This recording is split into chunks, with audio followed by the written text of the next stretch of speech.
Okay. तो good evening सभी लोगों को। और मैं इस लेक्चर को रिकॉर्ड कर रहा हूं ताकि हम लोग यहाँ पे सभी लोग आपस में डिस्कस भी कर लें और आगे जो बच्चे अभी लाइव क्लास में नहीं है वो भी बाद में इसको देख लें। ओके, चलिए। तो शुरू के तो 5-6 क्वेश्चन जो हैं वो बहुत इजी क्वेश्चन है। तो शुरू के 4-5 क्वेश्चन जो हैं वो मैं कर दे रहा हूँ, आप लोग आंसर चेक कर लेना और उसके बाद के जो क्वेश्चंस हैं वो हम लोग डिस्कस कर लेंगे थोड़ा। जैसे ये क्वेश्चन है 2 की पावर 2/3 गुणे 2 की पावर 1/3।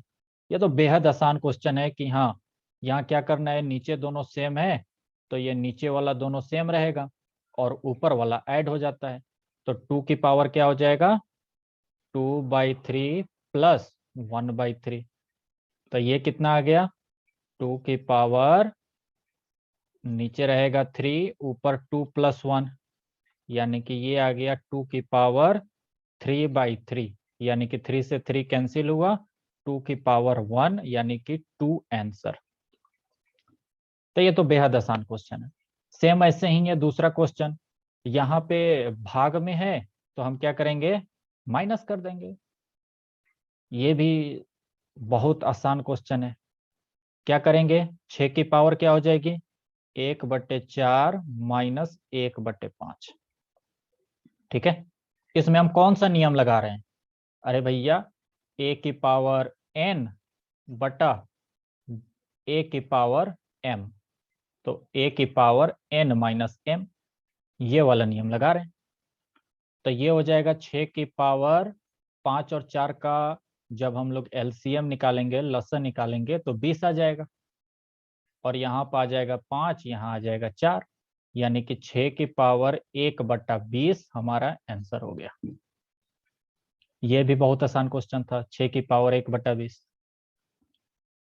तीसरा क्वेश्चन देखो, तीसरा क्वेश्चन क्या है। हाँ मिथुन बोलो। सर माइक खोल दीजिए, हम 3 ही लोग हैं तो थोड़ा कुछ प्रॉब्लम आएगा तो पूछ लेंगे। ठीक है, मैंने आपका माइक खोल रखा है। हालांकि इसमें तो कोई दिक्कत आएगी नहीं, ये तो बहुत आसान क्वेश्चन है, इसीलिए मैं शुरू के 3-4 क्वेश्चन खुद से कर दे रहा हूँ और उसके बाद डिस्कस करते हैं। अब ठीक यहाँ है पे सर। देखो, 7 की पावर ये है, ठीक है। ये 7 की पावर 5/6, 7 की पावर 2/3। अब इसमें क्या डिस्कस करना, ये तो साफ साफ दिख रहा है कि ये क्या हो जाएगा, गुना में है तो 7 की पावर दोनों ऐड हो जाएंगे, 5/6 प्लस 2/3। तो ये हो जाएगा 7 की पावर 6 और 3 का जब आप लसन निकालोगे तो 6 आएगा, यहाँ पे 5 और यहाँ पे 3 दूनी 6 यानी 2 दूनी 4। तो यानी कि 7 की पावर आ गया 9/6। और थोड़ा सा और सिंपल वे में लिखना चाहो तो ये 3×3 = 9 और 3 दूनी 6 कट जाएगा, यानी 7 की पावर 3/2 आंसर। 7 की पावर 3/2 भी हो सकता है, और सुनो, ऐसा भी हो सकता है कि 7 की पावर 3 और इसकी कुल टोटल पावर 1/2। ये दोनों सेम बात लिखी है ना, ये लाइन और ये लाइन सेम बात लिखी है। 7 की पावर हमने 3 अंदर कर लिया और 1/2 बाहर कर दिया। तो 7 की पावर 3 कितना होता है, 7×7 = 49, और 49 कितना होता है, 3×4=3, और इसकी पावर हो जाएगी 1/2, यानी कि ये हो गया 3×4=3 का अंडर रूट। ऐसे भी लिख सकते हैं। तो हो सकता है ऑप्शन में ये हो सकता है ऑप्शन में ये हो सकता है ऑप्शन में ये हो। ये तीनों सेम बात है, समझ में आ रही है ना सभी को, तीनों सेम बात है। तो कई बार क्या होता है ना, वो थोड़ा सा ट्रिकी क्वेश्चन भी बना देते हैं, सवाल बहुत इजी होता है और थोड़ा सा आप दिमाग चेक करने के लिए ऑप्शन में कुछ कुछ लिख देते हैं। चलो ये सवाल देखो, इस सवाल में क्या है, इसमें है कि 1/4 और 1/4, यानी पावर तो सेम है लेकिन बेस अलग अलग है। तो मैंने बताया था कि बेस अलग अलग हो, पावर सेम हो तो आपस में गुना हो जाते हैं।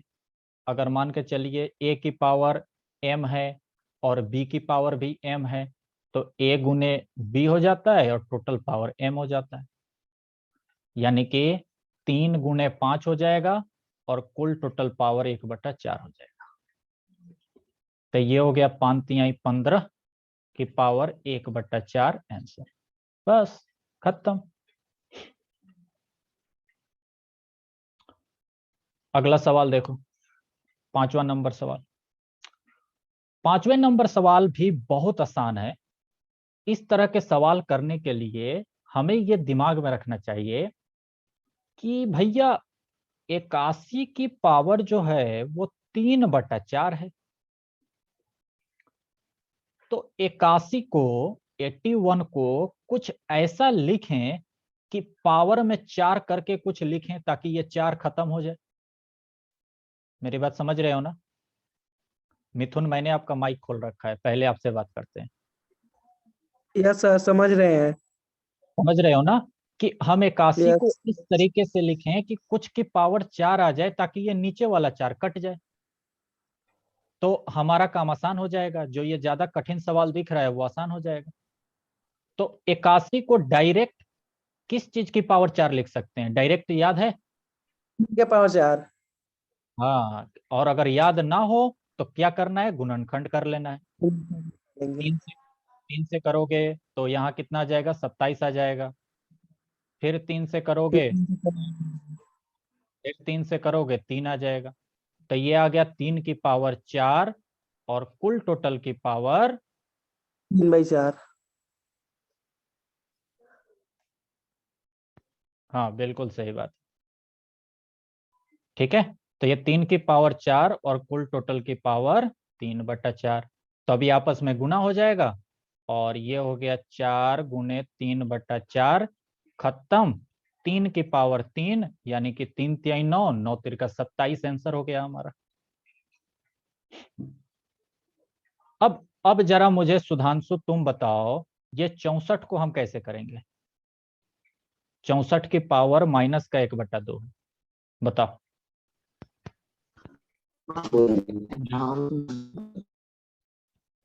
4 गुने 4। इसको हम लिख रहे हैं 4 गुने 4, तो 4 चौका तो 16 हो गया भाई। हमें 64 तक जाना है।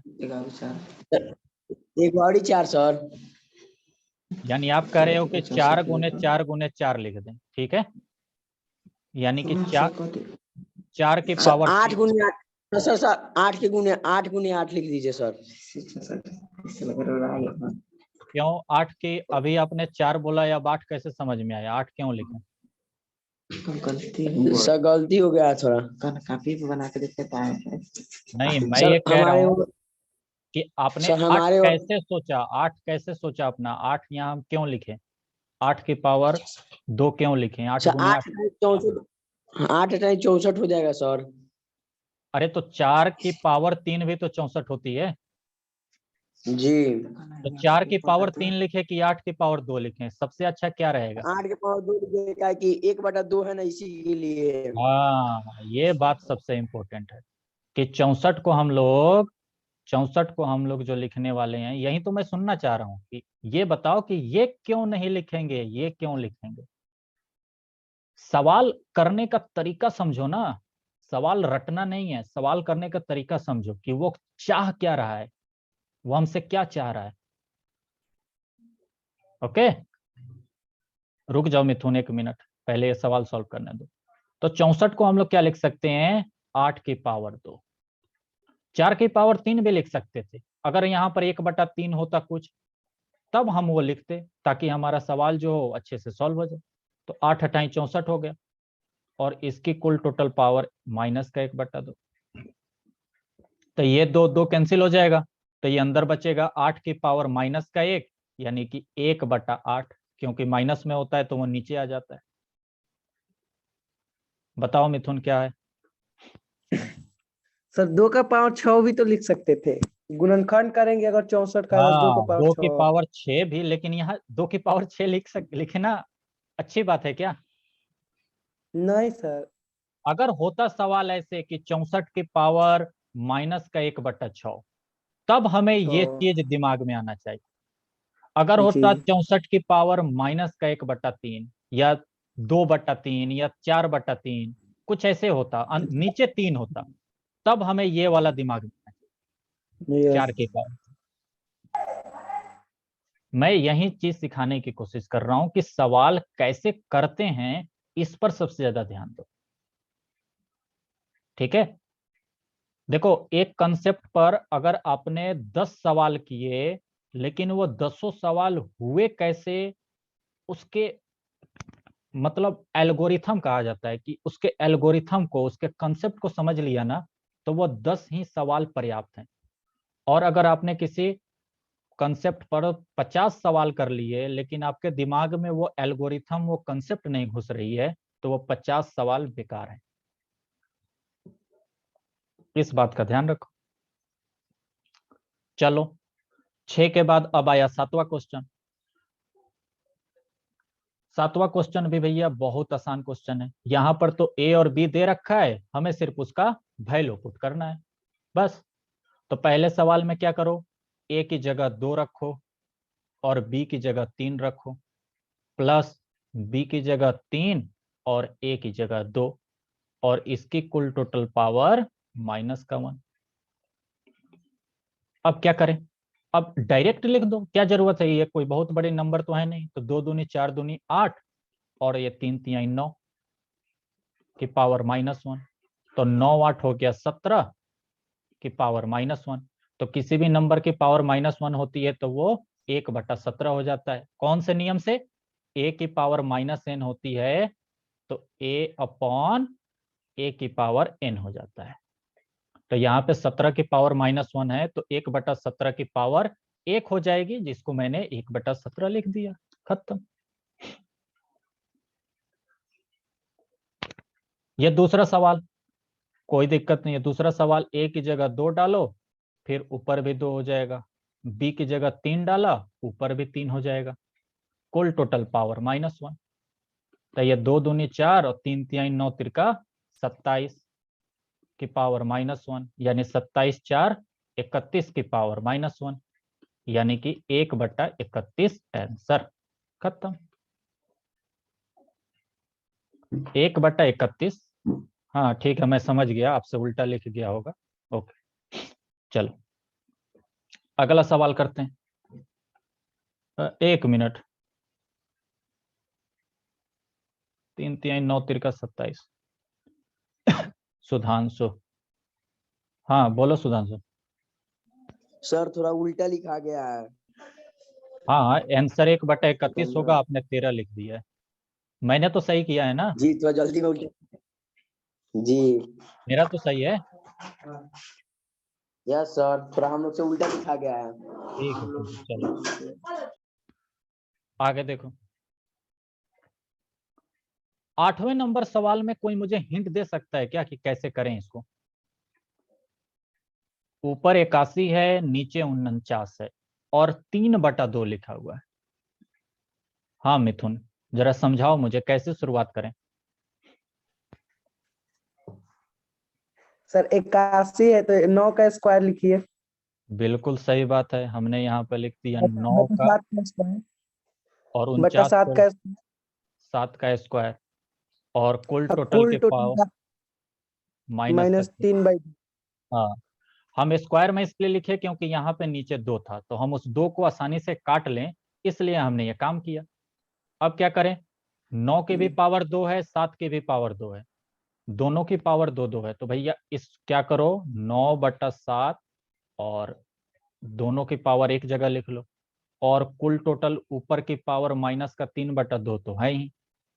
तो इस 2 से 2 कट गया, इस 2 से 2 कट गया, तो 9/7 की पावर आ गई -3। तो चूंकि माइनस में तो हम लोग कुछ लिखते नहीं है, तो इसीलिए हम क्या करेंगे कि वहां यहीं पर वहीं वाली चीज लगा देंगे, ये वाला चीज,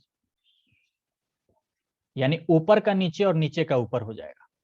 देखो देखो यहाँ पर समझना मैं क्या कह रहा हूं। मैं कह रहा हूं कि a की पावर -n जो है वो 1/a की पावर n है, यानी कि a/1 की पावर -n हो तो 1/a की पावर n हो जाती है, यानी ऊपर का नीचे और नीचे का ऊपर हो जाता है, और पावर जो है सो प्लस में हो जाता है।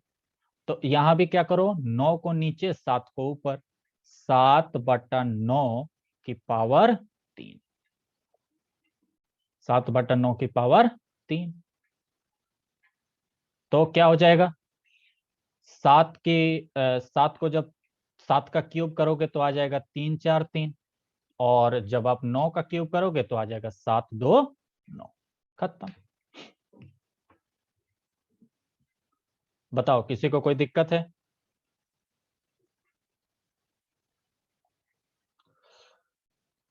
कोई दिक्कत नहीं है ना? आगे बढ़े। 8 सवाल हमने कर लिए, अब 4 सवाल और बच रहे हैं। ठीक है, चलो अगला सवाल देखना। 9 नंबर सवाल मुझे बताओ कैसे करें।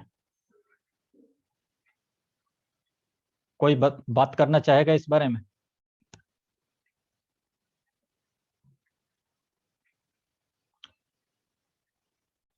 किसी के दिमाग में आ रहा है कैसे करें?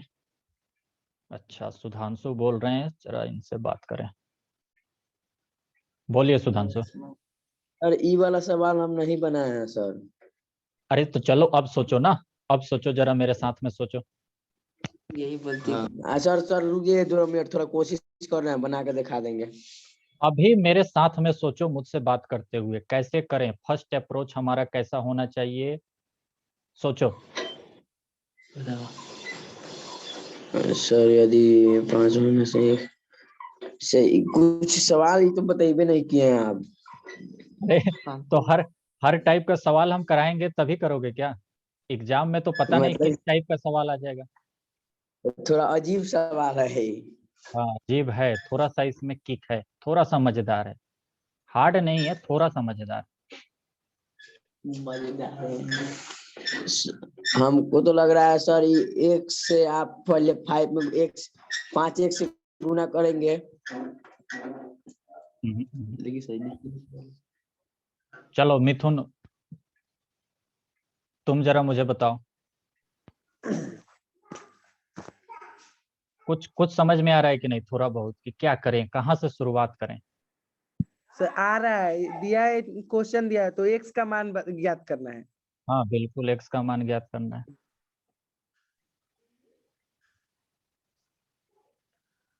बनाए ये सवाल बनाए हो कि नहीं पहले? सर, बनाए हैं तो बनाए हो तब सर, तो तुम लिखे बता सकते हो, बताओ।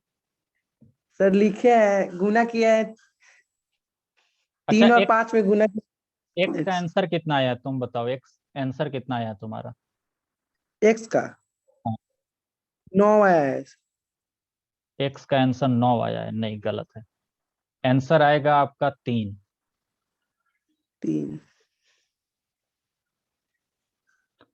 ठीक है, चलो कोई बात नहीं, मैं इसको करता हूँ और जरा सोचना देखना मैं कैसे करता हूँ। और इस लेक्चर को जो लोग भी बाद में यूट्यूब पर देखेंगे, अभी तो क्लास रिकॉर्ड हो रही है, बाद में यूट्यूब पर देखेंगे, तो चाहे 5 मिनट लगे 10 मिनट लगे, इस सवाल को ट्राई जरूर करना। आंसर मैंने आपके सामने लिख दिया है, x = 3। उसके बाद ही आगे आप सॉल्यूशन देखना, ये बहुत फायदा करेगा आपको। अब आप लोग देखो, यहां पे है x की पावर 5 की पावर x-2, और इसको गुणा किया जा रहा है 3 की पावर 2x-3 से, और इसको कर दिया गया 135 के बराबर। कभी भी इस तरीके का सवाल आए कि दाहिने तरफ या बाएं तरफ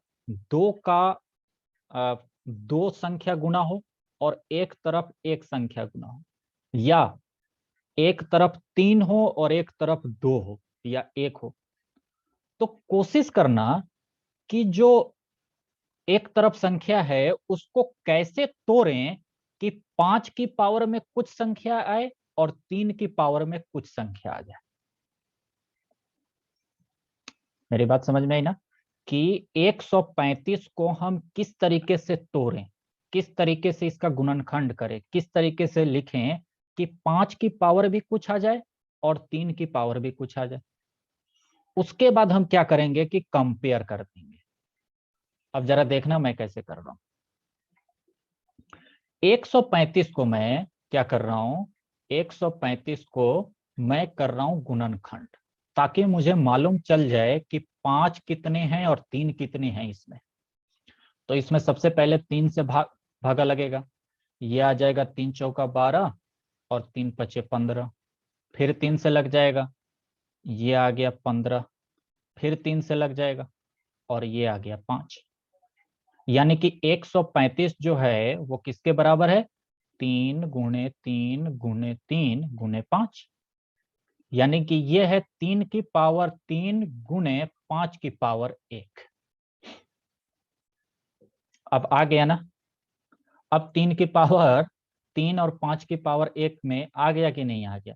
अब आप क्या करो, इस चीज को इसके अकॉर्डिंग यहां पर लिख दो। तो 5 की पावर 1 गुणे 3 की पावर 3, ये इसके बराबर है। मैंने 5 पहले लिख दिया क्योंकि यहां 5 पहले था। अब जब हम ऐसे लिख दिए तो 5 की पावर कुछ है और 3 की पावर कुछ है, और इधर भी 5 की पावर 1 है और 3 की पावर 3 है। यानी कि ये 100% कंपेयर करने पर, जब हम इसका कंपेयर करेंगे तो 100% राइट है कि x माइनस 2 1 के बराबर होगा और 2x माइनस 3 3 के बराबर होगा। तभी तो ये दोनों चीजें बराबर आएंगी, क्योंकि 5 की पावर 1 है यहाँ और यहाँ पर 5 की पावर x माइनस 2 है। तो x माइनस 2 को 1 के बराबर होना पड़ेगा, और यहाँ पर 3 की पावर 2x माइनस 3 है और यहाँ 3 की पावर 3 है। तो 2x माइनस 3 को 3 के बराबर होना पड़ेगा। 100% ऐसा होगा कंपेयर करने पर, तभी ये चीज बराबर आएगी, वरना बराबर नहीं आएगी। बोलो, इसमें कोई डाउट है? चलो, किसी को डाउट नहीं है तो अब आगे बढ़ो। तो अब x के लिए वैल्यू निकाल लेते हैं। तो यहाँ पे x हमने देखा तो 2 इधर जाएगा तो प्लस हो जाएगा, 1 + 2 यानी x की वैल्यू 3 आ गई। और क्या आएगा, इधर 2x जो है 3 और ये इधर भी प्लस में आ जाएगा, तो 2x = 6 यानी x = 6/2 यानी x = 3। तो यहां से भी x = 3 आ रहा है और यहां से भी x = 3 आ रहा है, यानी दोनों तरफ से x की वैल्यू 3 3 आ रही है। तो हमारा आंसर भी क्या हो जाएगा, 3। x = 3 हमारा हो जाएगा आंसर।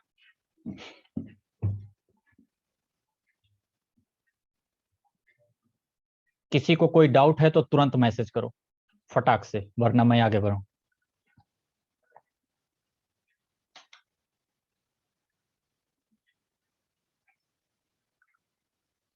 चलो, कोई डाउट नहीं है, समझ में आ गया इसका मतलब। आगे बढ़ते हैं। ये सवाल उस सवाल से आसान है। 10 नंबर सवाल जो है 9 नंबर सवाल से आसान है। इसको कौन बताएगा कि कैसे करें, बोलो।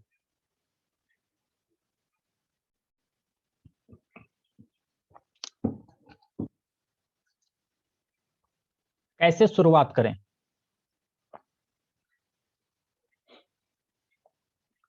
बेहद आसान क्वेश्चन है। आपकी भारती भवन के 8वीं क्लास का किताब का यह सवाल है। बेहद आसान सवाल। पिछले सवाल से इसका लेना देना नहीं है, पिछला सवाल तो इससे ज्यादा टफ है। इसमें तो बहुत ही नॉर्मल सा फॉर्मूला लग रहा है।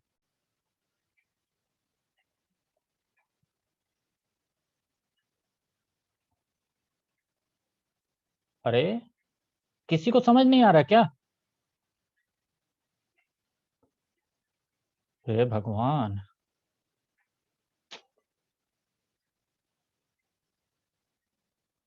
यार जरा एक बात मुझे बताओ, ये आप जो बाएं तरफ देख रहे हो ये वाली चीज, ये -7 की पावर, यहां पर कुछ लिखा है और यहां पे कुछ लिखा है, और इधर की तरफ भी -7 की पावर 8 लिखा है।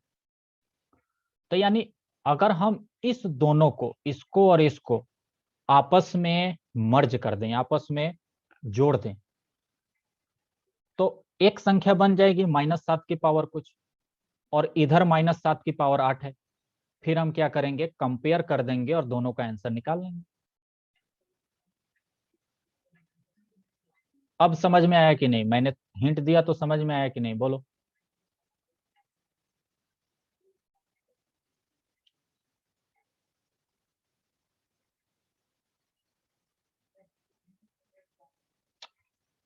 यस या नो?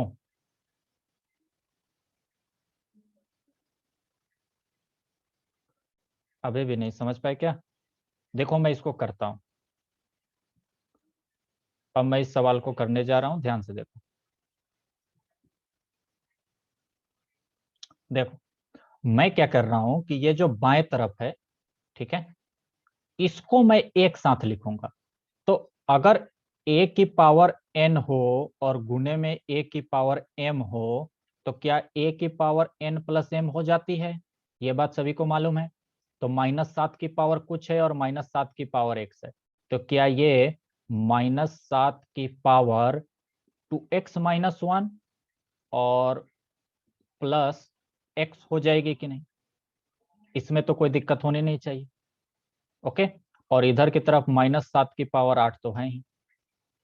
ओके, तो ये जो -7 है, इसको अब जरा जोड़ दो, तो 2x और 1x कुल टोटल 3x हो गया, और माइनस का 1, ये किसके बराबर हो गया?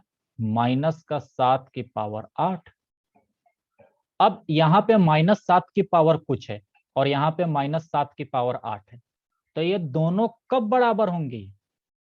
जाहिर सी बात है ना कि जब इसको कंपेयर करोगे तो जाहिर सी बात है कि 3x-1 को 8 के बराबर होना ही पड़ेगा, तभी ये दोनों संख्याएं आपस में बराबर होंगी।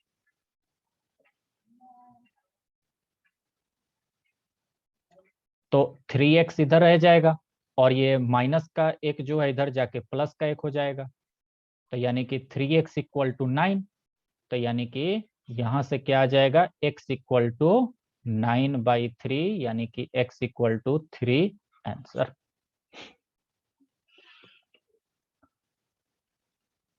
बोलो समझ में आया कि नहीं?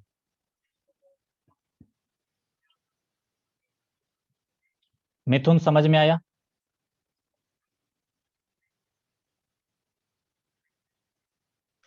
आ गया सर। तो ये सवाल क्यों नहीं बन रहा था? ये तो बेहद आसान सवाल था। Yes sir. क्या ये मतलब माइनस और एक्स उक्स देख के परेशान हो जा रहे थे क्या? नहीं सर। ओके, मतलब सबसे पहला वाला फॉर्मूला इसमें यूज हुआ है, देख रहे हो? सबसे यस बेसिक सर। फॉर्मूला इसमें यूज हुआ है, जो कि पांचवें छठे क्लास के बच्चे को पढ़ाया जाता है।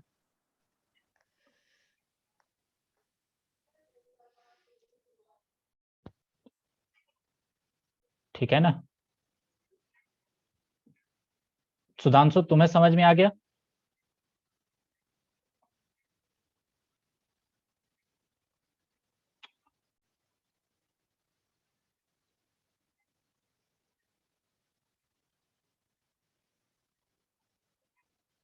चलो अगला सवाल देखो। ये सवाल मैंने इसलिए दिया था क्योंकि इस तरीके कई बार पूछ लिया जाता है कि मानक रूप में लिखो। कहने का मतलब ये है, मानक रूप आप जानते हो किसे कहते हैं? मानक रूप कहा जाता है भैया कि एक नंबर, ठीक है, उसके बाद दशमलव लगा के कोई एक नंबर यहाँ पे, और उसके बाद दशमलव लगा के बाकी जो लिखना है आप लिखो, और उसके बाद 10 की पावर में बाकी चीजों को लिखो। मतलब इसका जो जनरल फॉर्मूला होता है वो ऐसे होता है कि कोई भी संख्या आपको या तो a की पावर कुछ आएगा गुने 10 की पावर जो कुछ भी आए, या अगर दशमलव में है तो यहाँ पे दशमलव वाली चीजें लिखो और यहाँ पे 10 की पावर लिखो। और ये जो a होगा ये हमेशा 1 से लेके 9 के बीच में होगा, 1 से लेके 10 के बीच में होगा। ये बात मतलब बचपन में पढ़ी होगी आप लोगों ने, पांचवी छठी क्लास में पढ़ी होगी शायद। मैं इसको करके दिखाता हूँ, दोनों सवाल देखना तो याद आ जाएगा। कई बार क्या होता है ना कि एग्जाम में ऑप्शन में इसी तरीके का होता है। जैसे देखो, 809000000 ऐसे लिखा है ना, इसको हम लोग कैसे लिख सकते हैं? एक तो इसको ऐसे लिख देंगे 809 गुणे 10 की पावर 5, क्योंकि यहाँ पे 5 जीरो है ना, तो 10 की पावर 5 लिख दिया। तो ऐसे भी हम लोग लिख सकते हैं, लेकिन ये मानक रूप नहीं है, क्योंकि यहाँ पे हमें हमेशा 10 से छोटी वैल्यू रखनी है हमेशा। तो हम क्या करेंगे, मात्र इस नंबर को रखेंगे और बाकी सारी संख्याओं को, इस नंबर के बाद दशमलव देके बाकी सारी संख्याओं को हम 10 की पावर में कर देंगे। तो हमने क्या किया, 8.09 और यहां से भी 2 इधर भेज दिया और ये हो गया 10 की पावर 7। ये हमारा मानक रूप हो गया।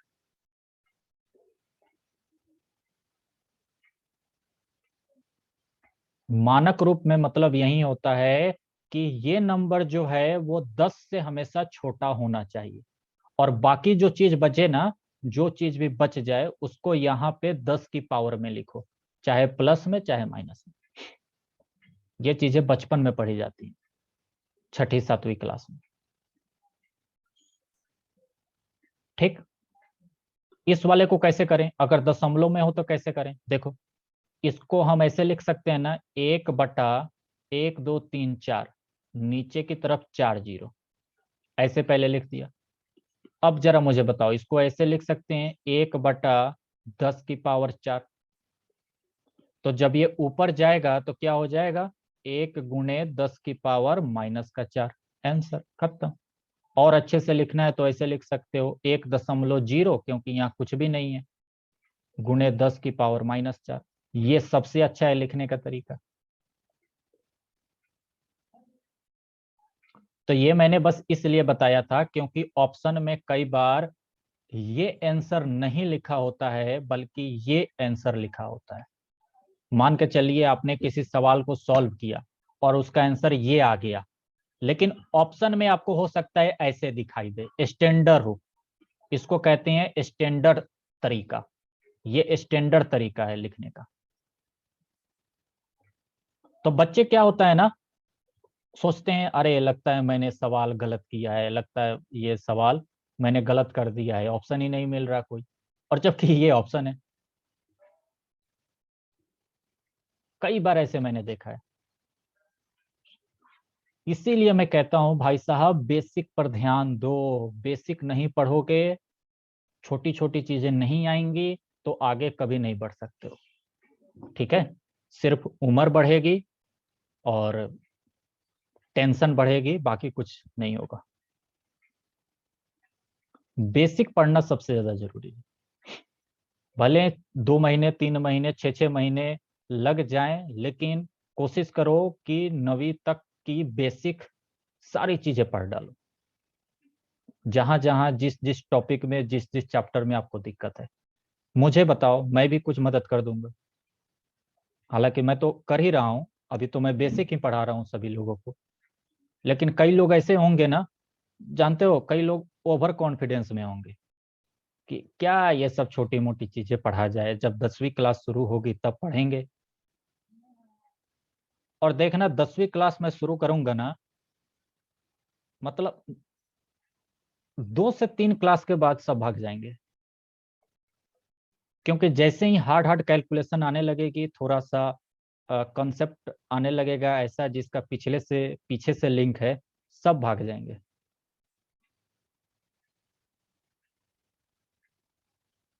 तो इस चीज पर फोकस करो सभी लोग। ओके, चलो एक सवाल और बचता है, उसको जरा हम लोग डिस्कस कर लेते हैं। हम सुधांशु बोलो।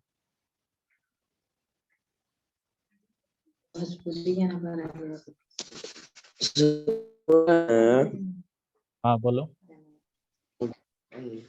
सर बहुत कम बच्चा आ रहा है सर, इस पे क्लास पे सर, रोज क्लास नहीं करा रहे हैं इसी के कारण सर। रोज क्लास हम करा भी देंगे ना तो भी नहीं आएंगे, तुम बात समझ नहीं रहे हो। सर एक हफ्ता आप करा के देखिए सर, डेली अगले क्लास। अगले हफ्ते हम रोज क्लास करा दे रहे हैं, चलो अगले हफ्ते मैं रोज क्लास करा दूंगा। लेकिन तुम देखना जहाँ तक यहाँ पे एक्चुअल में, देखो पहली बात तो ये है कि मान के चलो यहाँ किसी को जबरदस्ती हम ला नहीं सकते। मन होगा तो बच्चे ज्वाइन करेंगे, मन नहीं होगा तो नहीं करेंगे। दूसरी यस बात सर। ये कि मैं उस तरीके से टुच पुचिया पढ़ाई पढ़ाने वाला हूँ नहीं कि पढ़े तो पढ़े, ना पढ़े तो कोई बात नहीं। तो जब जी सर। पढ़ाई जब थोड़ी सी लेवल की होगी ना, और समझ में जब नहीं आएगा तो सोचेंगे क्या यार, चलो छोड़ो। पढ़ाई से मन तभी तो उब जाता है जब समझ में नहीं आती। मैं जो तुम लोगों को पढ़ा रहा हूँ ना, वास्तविकता में मैं इंग्लिश मीडियम 10वीं क्लास को ये सब चीजें नहीं पढ़ाता। 10वीं क्लास इंग्लिश मीडियम का अगर ना विश्वास हो तो आप लोग इंग्लिश मीडियम का कोई भी मैथ का लेक्चर उठा के देख लेना या साइंस का लेक्चर उठा के देख लेना। वहां पे मैं लिखता भी हूँ कि देखो भैया, ये बोर्ड का भी है और साथ ही साथ कंपटीशन एग्जाम का भी है। क्योंकि मैं बोर्ड का सिर्फ क्या है, बोर्ड तो कुछ नहीं है। पूरा 10वीं 3 से 4 महीने में मैं खत्म कर सकता हूँ। 3 से 4 महीने में पूरा 10वीं का मैथ और साइंस खत्म कर सकता हूँ। तो यही बात है कि आप पढ़ने के लिए जो बच्चे इच्छुक होते हैं ना, वो उनको कितना भी पढ़ा दो उनको कम लगता है। और जो बच्चे पढ़ने को इच्छुक नहीं होते ना, उनको फिर समझ में नहीं आती। अच्छा देखो, टाइम खत्म हो रहा है तो इस सवाल को मैं होमवर्क में फिर से दे रहा हूँ। ये चीज आपको होमवर्क करके लाना है। और 12 नंबर सवाल का मैं आंसर बता दूं कि इसका आंसर है 1 इसका आंसर है। इस सवाल को मैं सोमवार को डिस्कस करूंगा। अब सोमवार को ही डायरेक्ट क्लास होगी और मैं कोशिश करूंगा कि अगले हफ्ते पूरा 6 दिन क्लास हो। इस सवाल को एक बार सभी लोग ट्राई करना। जो कर लेगा, समझा देगा, उसको मैं एक डेयरी मिल्क दे दूंगा।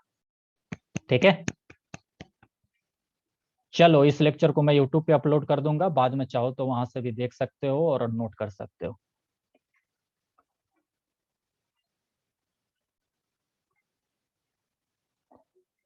अब टाइम खत्म हो गया है सुधांशु, कोई जरूरी बात हो तो आप कॉल कर देना। ओके।